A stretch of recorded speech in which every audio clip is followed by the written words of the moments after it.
Myself, Uchinaza Glory, a student of education in Babcock University.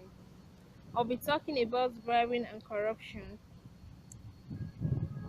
the biblical condemnation of corruption, some corruption practice in education, the causes of corruption in educational sector, the forms of corruption, effects, consequences, and solutions to the problem of corruption in education. Bribing first, what is bribing? Bribery is, is a specific offense which concerns the practice of offering something, usually money, to gain illicit advantage, and can also mean the act of taking bribe, which is a payment such as money or a favor given to someone to include him to act dishonestly. While corruption is an abuse of a position of trust in order to gain an undue advantage, or is a dishonest and illegal thing in return for money or to get advantage. Bribery and corruption in education. It is an offense which concerns the practice of offering something, usually money, or the abuse of a position of trust in order to gain advantage. And all these practice can be carried out in education. And that is what makes it bribery in education.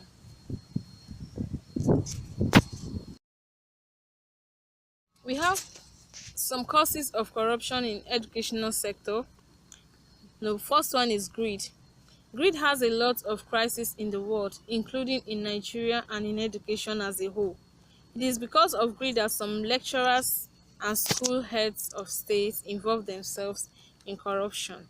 We have poor youth empowerment.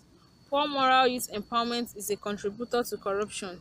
Internet fraud, sexual harassment by male lecturers, and other bad acts are because Nigerian lack understanding on the importance of youth empowerment.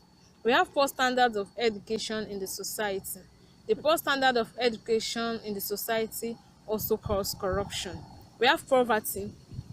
According to the International Standard of Poverty, a person is said to live under allowance of 210 naira per day.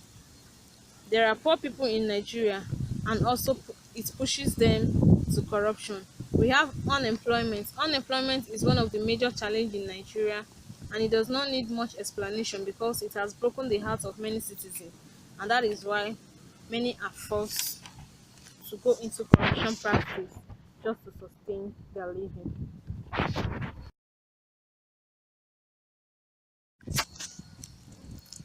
Effects of bribery and corruption.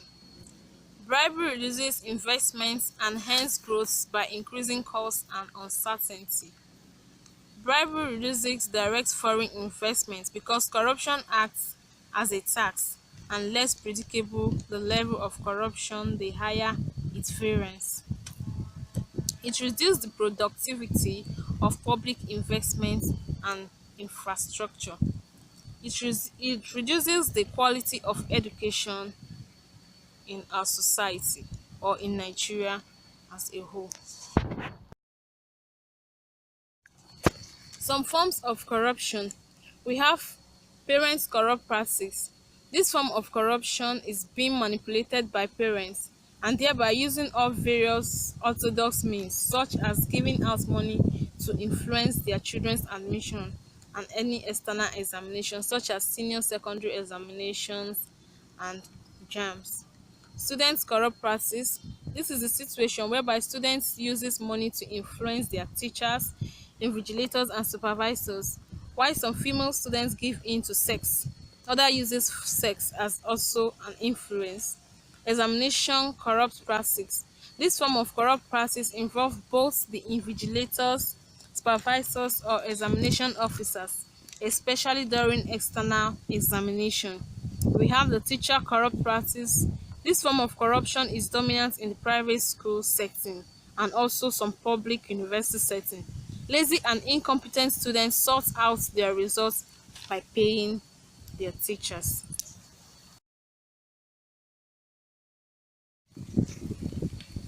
Then we have solutions to the problems of corruption in education. First of all, we have self-satisfaction. Self-satisfaction in this context implies being content with what one has. When the leaders and educational bodies in Nigeria are satisfied with what they have or what they get per month and what they are being paid, use them in the right way, the issue of corruption and bribery will not be had in the society. Creating strong anti-corruption institution is another arsenal to win the fight against corruption. This group is to work independently with the government to ensure transparency. Anyone who is caught should face the consequences. Employment generation. Government and capable hands should endeavor to generate more jobs for citizens to get employed and paid in return. A busy mind finds it difficult to indulge in corruption. Then we have proper government funding of schools, then proper payment of teachers stroke lecturers. This aspect also reduce the risk of bribery and corruptions in educational sectors. We have treating all citizens equally. When one offender does wrong, it should be treated in the right way. No one is an island and no one should be treated preferentially. Everyone should be treated equally and get the punishment when they violate it.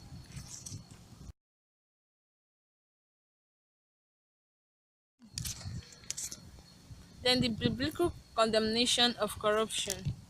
The Bible frequently condemns the giving and receiving of bribes. We can find that in Amos 5 verse 12, where the psalmist spoke of sinners and bloodthirsty men, whose right hand is full of bribes. That can also be found in Psalms 26 verse 10 and in Genesis 6 verse 11 to 13.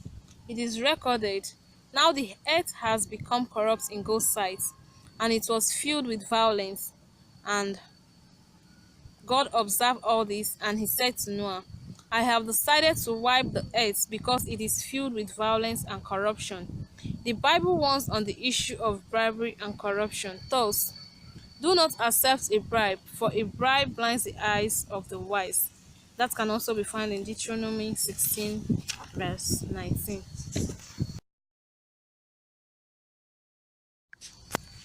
Conclusion. Bribery and corruptions are cankerworms that has eaten deep into the fabric of Nigerian education. Discussed are the effects, the causes, and the possible solutions on how to eradicate corruptions. And in order to eradicate corruptions, educational agencies must be able to differentiate between right and good. Thank you.